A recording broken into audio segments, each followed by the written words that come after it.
네, 두 번째 주제로 넘어가 보겠습니다. 이화진님, 네, 어이가 없어요, 진짜. 예, 그렇죠. 예. 갈수록 문제가 심각합니다. 예. 스마일 P님, 윤석열은 군부 독재 정권의 모습을 너무나 다 닮고 싶어 하는 것 같다. 뭐 저도 그렇게 생각이 들어요. 요새 하는 거 보면 저런 거는 진짜 군사 독재, 진짜 민주 정권에서 저럴 수 있나 싶을 정도예요. 근데 왜 이 윤석열 정권이 군사 독재하고 비슷하게 닮아가느냐? 이유는 군사 독재 정권, 민간인이면서 군사 독재를 닮아가는 이유가 뭘까? 예, 이유는 사실 간단합니다. 히틀러도요, 군인 아니었잖아요. 그죠? 전 세계에서 뭐 과거 우리 역사를 돌아보면 군사 독재보다 민간 독재가 더 악랄했던 경험이 더 많습니다. 로비에스피에르, 프랑스 대혁명 시절의 로비에스피에르 같은 경우에도 전혀 군사하고는 상관없어요. 근데 보안위원회라는 걸 이용하잖아요. 이건 사실은 지금으로 말하자면 국정원 비슷한 거예요. 국정원 같은 걸 동원해가지고 이렇게 하는데 그 당시에 보안위원회가 사법권을 장악을 해서 자기들 멋대로 합니다. 결국에 로베스피에르 같은 경우에는 검찰 독재의 가장 기원과 같은 짓을 한 거라고 볼 수가 있겠죠. 근데 로베스피에르 같은 사람들은 뭐가 있었냐? 내가 옳다. 내가 진짜 옳은 길을 가고 있어. 그러니까 옳은 길을 가는 내가 독재하는 건 당연하지 않아? 내가 옳으니까 나머지 사람들은 틀린 거지. 그러니까 나도 옳고 니도 옳고 내가 틀릴 수도 있고 니가 틀릴 수도 있다. 이런 생각을 하면 그렇게 함부로 못 하는데 야, 옳은 건 내가 옳은 거야. 내가 정인 거야. 그러니까 나머지는 옳지 않은 거고 부정이죠. 그러면 어떻게 해야 돼? 내가 밟을 수 있는 거지. 그게 독재가 되는 거예요. 민간 독재가 나온 이유가. 윤석열도 마찬가지예요. 지가 검사했다 해가지고 검사가 정의다라고 생각을 해버리면 내가 정의다 해버리면 검찰에 대항하는 모든 사람들은 다 불이고 다 짓밟아야 될 대상이 돼버리는 거예요. 그러니까 당연히 독재가 되는 겁니다. 그렇게 되면 군사 독재든 뭐 검찰 독재든 독재는 똑같아요. 뭐 그렇다고 보시면 됩니다. 자, 그럼 두 번째 주제로 넘어가 볼게요. 자, 두 번째 주제는요. 쌍방울 김성태 씨에 대한 얘기를 좀 해볼까 합니다. 김성태 씨가 최근 감옥에 있으면서 주변 사람들한테 하소연을 하고 있다 그래요. 아니 내가 이재명하고 친하다고 도대체 어느 놈이 그런 소리를 퍼뜨리고 다닌 거야? 아니 택도 아닌 소리 하고 있어. 라면서 황당해 한답니다. 도대체 내가 이재명하고 친하다고 한 놈이 누구야? 나 안 친한데 자꾸 나랑 이재명 엮은 놈이 누구야? 라는 얘기를 한대요. 감옥에서. 자, 정말 만약에 진짜 김성태 말 맞다나 지가 이재명하고 안 친한데 자꾸 검찰이 이재명하고 엮으려고 그러면 되게 황당할 것 같아. 자기가 볼 때도 지가 지금 이재명하고 엮여 들어가면은 망한다는 걸 너무 잘 알고 있잖아. 지금 당장이야 뭐 처벌을 적게 받을 수 있을지 모르지만 김성태 지가 보기에도 윤석열 정권이 과연 얼마나 갈까? 설령 뭐 정권이 계속 간다고 하더라도 다음 정권 됐을 때 어떻게 될지 자기가 보기에도 좀 아닌 것 같거든. 그러니까 어떡하겠냐고. 웬만하면 나 이재명하고 엮지 마. 라는 식으로 하겠죠. 더군다나 자기는 잘 모른다는 거야. 그래서 계속 김성태는 계속 주변 사람들한테 그러고 다닌대요. 도대체 내가 이재명하고 친하다는 얘기를 누가 한 거야? 누구야 도대체? 나는 잘 모르는데. 라는 얘기를 하고 다닌다는 거예요. 자, 보겠습니다. 자, 우리가 다들 알고 있다시 이 김성태 씨는요. 그 태국에서 도망가 있다가 어느 날 갑자기 붙잡힙니다. 그것도 지난번에 이재명 대표가 성남지청에 소환됐을 때 바로 그 다음 날 김성태가 태국에서 붙잡혔다는 소식이 들어오죠. 그리고 정말 약속이나 한 듯이 종편에서는 도배질을 해요. 그러면서 변호사비 대납 사건 이게 이제부터 이제 밝혀질 거라는 식으로 막 그렇게 도배질을 했습니다. 자, 기억나시죠? 그런데 정말 기가 막힌 것은 이 사람이 태국에서 도망을 가긴 가는데 숨어 있는 게 아니라 한국 사람들 제일 많이 오는 골프장, 한국 사람들이 주로 많이 다니는 곳에서 있었어. 누가 봐도 그 사람이 김성태 여기 와 있구나 알고 있었단 말이에요. 자, 더 웃기는 거는 김성태가 붙잡히자마자 송환을 거부한 게 아니라 아니 나 갈게 라고 했다는 거야. 마치 짠 것처럼. 자, 그런데 가만히 생각해 보니까 이게 설날 연휴를 또 얼마 앞두지 않은 상태에서 진행이 된 거죠. 대단히 좀 짠 거 아니야? 너무 공교로운데? 라고 하는 부분이 있습니다. 더군다나 언론에서는 이 김성태가 마치 변장을 하고 있는 것처럼 했던 것처럼 이렇게 몰아갔는데 그래서 머리 기르고 수염 흰색 길렀다는 이렇게 얘기하는데 자, 웃기는 건 이거예요. 변장을 하기 위해서 머리 기르고 수염 길렀다라고 하는데 문제는 이 사람이 뭐야? 안경은 안 바뀌었어. 자, 보실까요? 예, 같은 안경이죠. 변장할 때 제일 기본이 뭐예요? 안경 바꾸는 거거든요. 여러분, 안경 바꾸면 인상이 틀려진다는 것쯤은 여러분들도 뭐 우리 모두 다 잘 안 하는 거 아닙니까? 자, 이게 지금 제가 좀 두꺼운 뿔테 안경이잖아요. 요걸로 한번 바꿔볼게요. 저만 해도 이렇게 안경이 바뀌면 사람이 완전히 바뀌게 됩니다. 예. 그렇잖아요. 그래서 이 변장할 때 기본은 안경 바꾸는 건데 안경 안 바꿨잖아. 머리 기르고 수염 있고 이거 뭐 수염 안 깎았나 보지 뭐. 요 정도 수염 안 깎는 거요? 글쎄 한 달 정도면 이렇게 안 깎아도 이 정도는 나올 것 같은데 머리 이거 한 2달만 안 깎아도 이 정도 될 것 같은데요? 그죠? 이걸 가지고 변장이라는 식으로 언론에서 보도를 했어요. 되게 좀 의도적이죠. 그러면서 언론에서 하나같이 일제히 떠든 게 뭐냐면 변호사비 대납 의혹 운운했단 말이에요. 자, 그런데 막상 김성태는 뭐라고 얘기한다? 나는 이재명 모른다. 만날 이유도 없다. 나 이재명하고 엮이기 싫다라고 얘기를 해요. 이재명 때문에 제 인생이 이렇게 초토화됐는데 이 말은 뭐야? 나 이재명하고 엮지 마라. 나 별로 안 좋아하고 만난 적도 없어. 이 얘기죠. 자, 그러면서 심지어 전화 통화한 적도 없다고 얘기를 해요. 자, 입국을 할 때도 나 이재명 몰라 라는 식으로 분명히 잘라 말합니다. 자, 그런데 이 보도가 나오자마자 검찰에서 또 장난질을 치죠. 쌍방울의 전 비서실장의 이 진술을 꺼내 와가지고 김성태와 가까운 관계다라는 식으로 또 몰아가요. 자, 그런데 이 비서실장의 진술이 뭐였다? 실은 이런 거였다 이거야.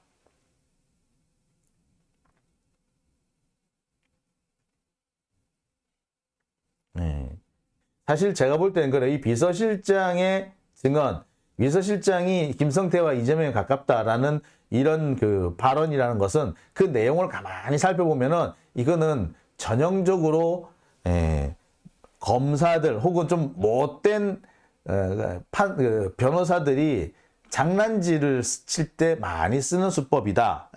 아주 좀 의도적으로 자신이 원하는 답을 얻어내기 위해서 트릭을 쓴 거다라고 제가 말씀을 드렸고요. 자, 지금부터 그거 다시 한번 설명해 드리겠습니다. 왜 이게 트릭이냐? 그 비서실장의 그 진술 내용을 가만히 살펴볼게요. 당시 이 비서실장이라는 사람은 검찰 조사를 받고 있었어요. 검찰 조사를 받으면서 질문이 뭐였느냐? 김성태, 방용철, 이재명, 이화영 네 사람의 이름을 거론하면서 가까운 관계인 거 맞아요? 라고 물어봤어요. 그러니까 이 사람이 네 라고 했다는 거예요. 자, 누가 보더라도 이 네 사람이 전부 다 가까운 관계라고 이렇게 인식이 되죠. 그런데 보통은 어떻게 제대로 질문하려면 김성태하고 가까워요? 방용철하고 가까워요? 이재명하고 가까워요? 이화영하고 가까워요? 이렇게 따로따로 물어봐야 돼요. 근데 한꺼번에 쫙 이렇게 물어봤다. 그러면은 이 사람은 뭐라고 대답해야 돼?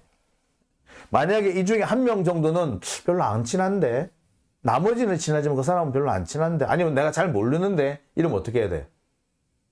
예, 애매하죠. 자, 그래서 보통 이런 식으로 자기가 원하는 진술 하나 하고, 자기가 원하는 진술을 그래서 같이 끼워 넣는 식으로 하는 겁니다. 진실과 거짓을 섞어 넣어가지고 마치 거짓도 진실인 것처럼 예스라는 대답이 나오게끔 만들어 버리는 거죠.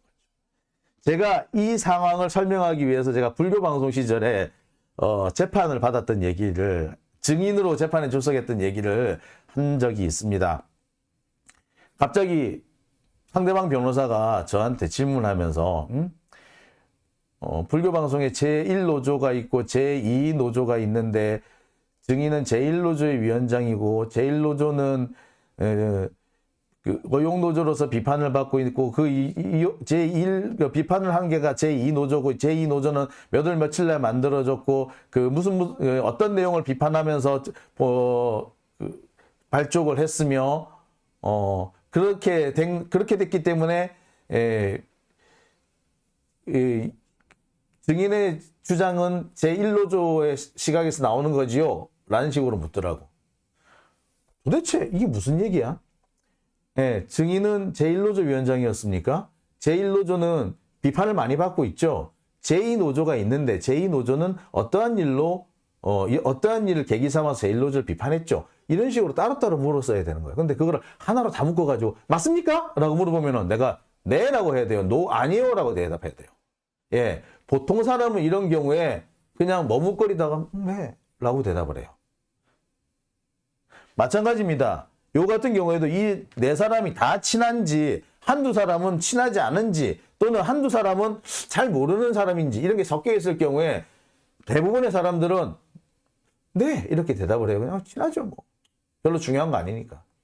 구체적으로 누구하고는 친하고요, 누구하고는 안 친하고요, 누구는 잘 모르겠고 이렇게 세세하게 말하는 경우는 좀 드물어요. 특히 검사들이 이렇게 뭉뚱그려서 물어볼 때는. 그러니까 검사들은 이런 답을 애시당초 바라고 뭉뚱거려서 물어보는 거예요. 이래서 트릭이라는 거죠.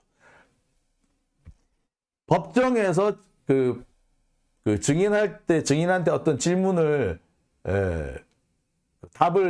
질문을 할 때도 하나하나 이렇게 질문을 해야 되는데 여러 개의 사안 한꺼번에 확 묶어가지고 이거 맞죠? 라고 물어보면은 그 중에는 맞는 것도 있고 아닌 것도 있어. 그러면은 증인은 이거를 no라고 얘기해야 됩니까? yes라고 얘기해야 됩니까? 모르죠. 그럼 대체 네, 이렇게 대답을 한단 말이에요. 그럼 그거를 yes라고 해버려가지고 그거를 자기가 원하는 질문을 막 이끌어 나가버리는 거예요. 법정에서 많이 쓰는 트릭이에요, 이게. 검사다, 변호사가 많이 써먹는 트릭이에요. 바로 그 트릭을 검찰이 이번에 똑같이 썼더라. 부정적인 답변이 예상되는 질문을 긍정 답변 예상 질문과 같이 한꺼번에 물어가지고 응답자가 긍정적으로 답변할 수밖에 없게끔 유도하는 꼼수인 거란 거예요. 많이 씁니다. 보통 저 같은 경우는 그렇게 변호사가 그렇게 상대방 변호사나 검사가 물어보면은 하나하나 질문해 주십시오 라고 되받아치거나 하나하나 분리를 해서 이거는 맞고요, 이거는 아니고요, 이거는 잘 모르겠고요 라고 구분을 합니다. 더 기분 나쁘면은 변호사님 그렇게 질문하시면 제가 뭐라고 대답해야 됩니까? 라고 되받아치기도 합니다. 제가 불교방송권 같은 경우에서는 대놓고 그거는요 제2노조 주장이 그런 거고요 라고 해버렸어요. 되게 상대 변호사가 당황해 하더라고요. 그 다음부터 자기가 질문을 하지를 못하더라고요. 아마 제가 거기서 yes라고 대답을 했는지 아니면 no라고 대답을 했으면 그걸 꼬투리를 잡아서 막 이렇게 물고 들어오려고 했던 것 같은데 그거 전부 다 이노조 회사들이 그렇게 주장을 한 거예요. 어용은 지들이 어용인데 하면서 제가 이렇게 대받아 쳐버렸거든. 그러니까 순식간에 그 사람들은 절 갖고 장난질을 치려다가 실패한 거죠. 네. 뭐 하여튼 뭐 이렇게 상황을 파악하고 저놈들이 저런 트릭을 쓴다는 걸 아는 사람은 대처를 할 수 있지만 뭐 이런 사람들 뭐 그런 트릭에 대처할 수 있는 뭐 그런 게 있었겠어? 그냥 네 하고 검사가 원하는 답을 그냥 해버리는 거죠. 그리고 그거를 지금 이번에 그대로 갖고 와서 쓴 겁니다. 그리고 무엇보다 김성태가 누구랑 친한지 안 한지는 김성태 본인이 제일 잘하는 거 아니야. 비서가 어떻게 알아 그거. 비서가 아는 부분도 있고 모르는 부분도 있는 거 아니에요. 그리고 비서가 안다고 하더라도 당사자가 안 친한데요 해버리면 그걸로 끝이야. 그죠? 근데 뭐. 자, 그럼에도 불구하고 검찰하고 언론은 어떻게든 간에 김성태랑 이재명을 엮어가지고 좀 끌고 가려고 했던 것 같아. 예. 그런데 김성태는 이렇게 딱씩 얘기를 합니다. 아니라고 얘기했고요. 자, 그 다음에 아까 말했던 그 비서실장이라는 사람. 그 비서실장이라는 사람한테 어떤 기자가 다시 가서 물어봐요. 가깝다고 얘기하셨다던데 그거 어떻게 대답한 거예요? 그거 저는 잘 모르고요. 회사 안에서 그렇게 얘기가 돌아서 그렇게 얘기한 거예요. 라고 얘기를 한 거죠.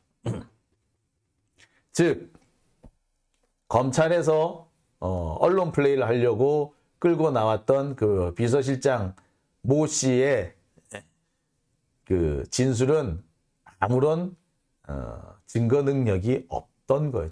전원의 전원이니까. 자, 기사 잘 썼죠? 이게 유수연 기자. 어디 기자야? 연합뉴스구나. 수원연합뉴스 기자인데 잘 쓴 거죠. 예, 이거는. 직접 가서 왜 답을 그렇게 물어보셨어요? 왜 그렇게 답하셨어요? 그러니까 그런 소문이 돌아서 소문을 그냥 듣고 네 라고 얘기한 거죠. 그러니까 검사는 애지당초 알고 있었어. 그런 소문이 돈다는 거를 알고서 물어본 거야. 그래서 친한 관계죠? 근데 이 사람 입장에서는 친한지 안 한지는 잘 모르고 그런 소문은 도니까 네 라고 얘기를 해버린 거예요. 그러니까 애시당초에 검사는 내가 이렇게 물으면은 쟤는 저렇게 대답할 수밖에 없을 거야 라고 예측을 하고 유도를 한 거다 이렇게 보시면 됩니다. 자, 연합뉴스와의 통화에서 대북 사업을 하면서 경기도와 교류했기 때문에 가깝다라는 얘기, 회사에서 돌던 얘기를 들은 거다. 실제 어떤 사이는인지는 개인적으로는 잘 모른다. 라고 대답했답니다. 자, 여하튼 다시 한번 말씀드립니다. 검사가 능수능란하게 꼼수 질문을 한 거고 부정적인 답변이 예상되는 질문과 긍정적인 답변이 예상되는 질문을 혼합해서 전체적으로 긍정하게끔 유도한 거다. 그리고 이런 질문을 하기 전에 미리 분위기를 조성하는 경우도 있어. 잘 모르겠는데요. 글쎄요. 이렇게 좀 애매하게 대답하는 경우에는 그렇게 돼요. 그런 소문은 못 들었어? 그런 소문은 있었잖아. 라고 해서 예, 그런 소문이 있었죠. 그러면 가까운 거 맞지? 이렇게 해요. 다시 한번 설명할게요. 자, 야, 네가 볼 때 어때? 이재명하고 김성태하고 뭐 방용석하고 뭐 이화영 뭐 이런 사람들 친한 거 같지? 친해? 이러면 글쎄요. 제가 알 수 있는 건 잘 모르겠는데요. 이러면 아니 그런 소문은 좀 있었잖아. 가깝다는 소문 같은 거 없었어? 회사에 많았잖아. 예, 회사에 많았죠. 그래, 그럼 친한 거 맞네. 그치? 친한 거 맞지? 네, 아마 그렇겠죠. 예.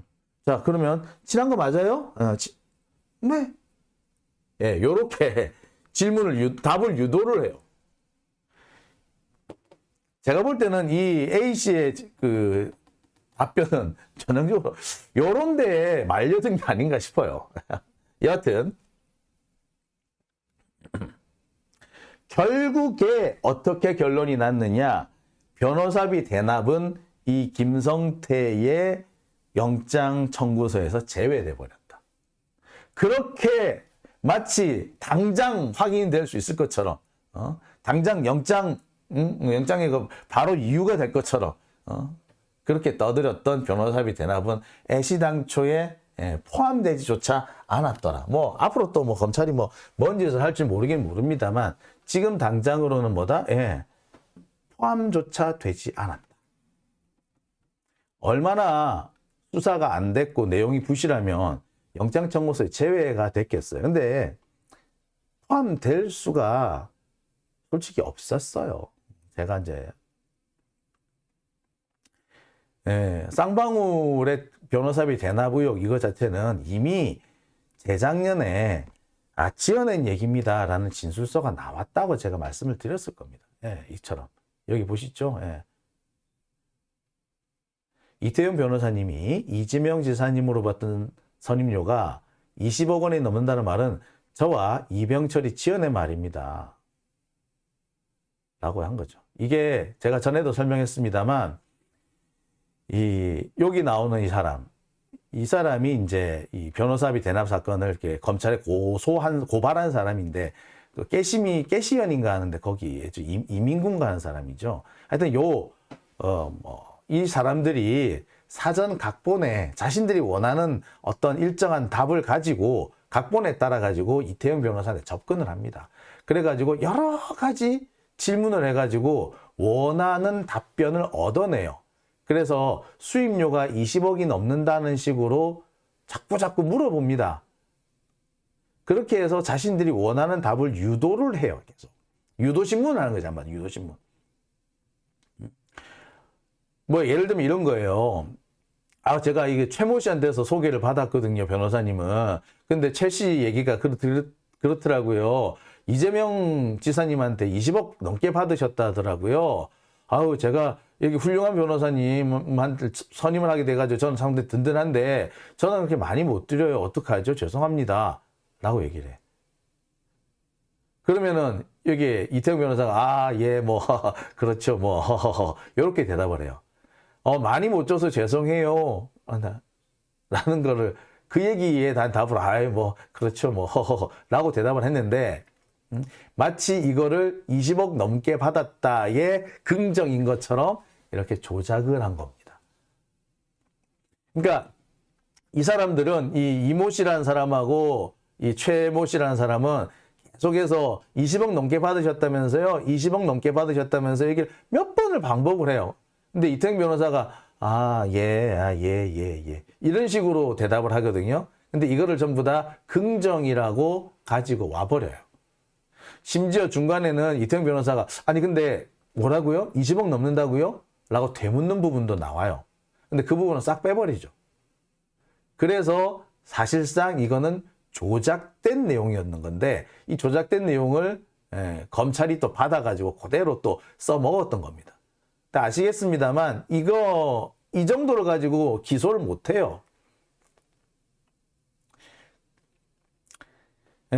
아마도 이 깨시언니라든지 이런 사람들은 이재명을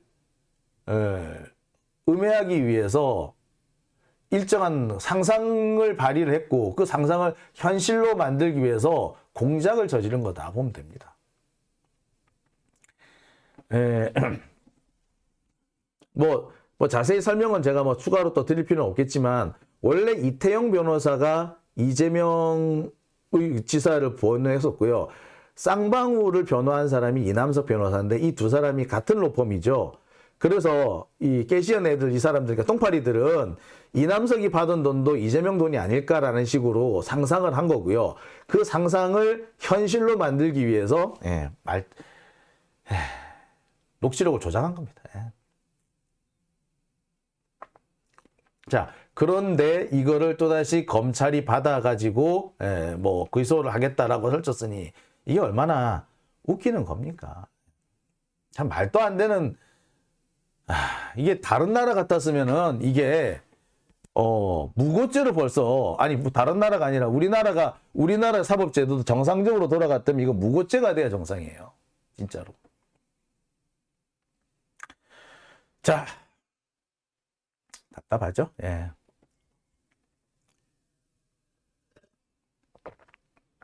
상황이 이러니까 김성태 쌍방울 전 회장 같은 사람은 얼마나 황당하겠어. 아니, 나는 이재명 잘 알지도 못하는데 갑자기 내가 왜 이재명한테 돈을 줬다 그래? 황당하네. 이렇게 된 거죠. 그리고 자기는 자기 변호사한테 돈 준 건데 그 왜 갑자기 이게 이재명한테 준 거라고 되지? 하고 내가 엄청 어이없어 하는 거예요. 네, 어이없어 하셨을 거예요. 그러면서 자꾸 왜 나를 이재명하고 같이 엮어 넣으려고 하느냐? 나 그렇게 엮지 마! 라고 대놓고 화를 내고 있는 겁니다. 지금 김성태 씨 쪽 주장이 거의 보도가 안 되고 있는데 제가 확인한 바로는 그래요. 김성태 씨는 지금 이 돌아가는 판때기를 놓고 되게 열받아 하고 있다. 왜 나를 자꾸 그쪽으로 연결시키려고 하느냐. 나는 아무 그쪽과 상관없다. 그러면서 도대체 누가 이런 짓을 자꾸 하느냐라고 지금 사실 그 출처가 어딘지 되게 궁금해한다고 합니다. 사실 제일 문제는요, 검찰도 검찰이지만, 이 조금만 신경 써서 취재를 해보면, 요게 내용이 어떻게 되고, 요거는 기사거리가 안 되겠구나, 라고 판단하는 언론도 얼마든지 판단할 수 있는 거잖아. 아니, 요거, 녹취록 가지고 장난질 쳤다라는 거, 이게 이미 재작년에 나왔고요. 이게 보도도 많이 됐어요. 따라서 지금도 조금만, 그러니까 검색만 제대로 해봐도, 아니네 라는 거 알 수 있습니다. 근데 검색조차 안 하고 있는 거죠. 그 정도로 게으르다는 거예요. 언론이 게으른 거야. 그러면서 자기들의 그 상상만 가지고 그냥 자기 생각만 가지고 이렇게 기사를 마구 써낸 거야. 취재나 확인 검증 없이 그냥 지 생각만 갖고 쓰는 거야. 그래 놓고서는 지는 공정하다 생각하겠지. 아무런 취재도 안 하고 검찰 얘기만 듣고 썼는데 나는 내가 생각해서 쓴 거다 이거야. 그래서 공정하대. 얼빠진 애들인 거죠, 한마디로. 한마디로 자격조차가 없는, 언론에 자격조차가 없는 자들이 아닌가라는 생각이 들죠. 자, 다음 주제 넘어가 볼까요? 오늘 제가 준비된 자료가 좀 있으니까 빨리빨리 넘어가겠습니다.